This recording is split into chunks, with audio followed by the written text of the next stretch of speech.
খবরটি নিবেদন করছেন চণ্ডীতলার আরোগ্য নিকেতন নার্সিংহোম। ন্যায্য মূল্যে সঠিক চিকিৎসা ব্যবস্থা পেতে আজই যোগাযোগ করুন এই নার্সিংহোমে। বিদেশি প্লেয়ার নিয়ে আমার একটা অফিস টিম ছিল, যেটা হুগলি, হাওড়া, ক্যালকাটা বিভিন্ন জায়গায় আমরা খেলেছি।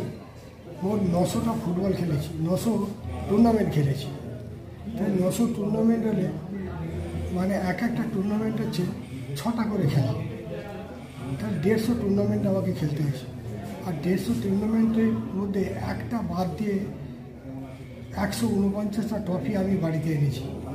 এবং যে টাকাটা ওখানে উইনার্স ছিল, সেই টাকাটা ওই ক্লাবকেই আমি দান করে দিয়েছি, যাতে মাঠে উন্নতি হয়, যাতে ছেলেমেয়েরা খেলতে আসে, তাদের কোনো অসুবিধা হলে বুট কিনে দেওয়া, জার্সি কিনে দেওয়া, তার উপলক্ষেই আমরা টাকাটা ছেড়ে দিয়েছি।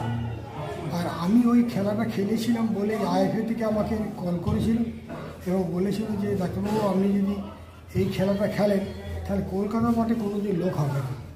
তাদের কথা অনুযায়ী আমি রেখেছি এবং আমি ওই টুর্নামেন্টটাকে তুলে দিয়েছি। তা নাহলে আমার টুর্নামেন্ট যখনই হতো 5 থেকে 7,000 লোক এমনিই হতো, যত লম্বি হোক, যে কোনো জায়গায়। এবং অনেক জায়গায় নদী আছে, ধানের জমি নষ্ট হয়ে গেছে, আলুর ক্ষেতে নষ্ট হয়ে গেছে, বড় জলের ট্যাঙ্ক ভেঙে পড়ে গেছে, এত ভিড়ের চাপ। ঠিক আছে, 3-4টে দিকে খেলা, সকাল 10টা থেকে লোক যে জায়গা নিচ্ছে, তাহলে সেই রকম যদি খেলা আজকে মফস্বলের মধ্যে আমি আবার খেলাই, তাহলে কলকাতা মাঠে কিন্তু জনশূন্য লোকই হবে, কোনোদিন পূর্ণ লোক হবে না। মোহনবাগানই বলুন, বেঙ্গল বলুন, যেই বলুন। কারণ যারা বিদেশিদের দেখার জন্য কলকাতা মাঠে যায়, তারা যদি পাশের মাঠে বিদেশিদের দেখে, তারা কলকাতা যাবে কেন? এটাই হচ্ছে মধ্য কথা। সেই কারণেই আমার খেলাটা বন্ধ করেছে। আমি আবার চিন্তা করছি যে আপনি আমার এই কথাটা হাইলাইটস করুন, যে আমি সেই ডাক্তারবাবু আবার মফস্বলের বুকে বিদেশি প্লেয়ারদের নিয়ে আবার টুর্নামেন্ট আমি চালু করব এবং গ্রাম অঞ্চল থেকে কোনো লোক, কোনো ছেলে আর কলকাতা মাঠে ফুটবল দেখবে না, এরকম একটা প্রতিজ্ঞা আমি নিয়েছি, যাতে কলকাতা মাঠ অন্ধকার হয়ে যায়।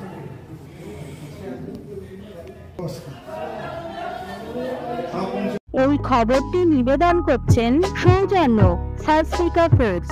ডানকুনিতে খাদ্য রসিকদের জন্য সেরা ঠিকানা। একই ছাদের তলায় পেয়ে যাবেন বিরিয়ানি থেকে রোল, চাইনিজ থেকে কন্টিনেন্টাল। হুগলির চণ্ডীতলায় আরোগ্য নিকেতন নার্সিংহোম। ন্যায্য মূল্যে সঠিক চিকিৎসা ব্যবস্থা পেতে আজই যোগাযোগ করুন আরোগ্য নিকেতন নার্সিংহোমে।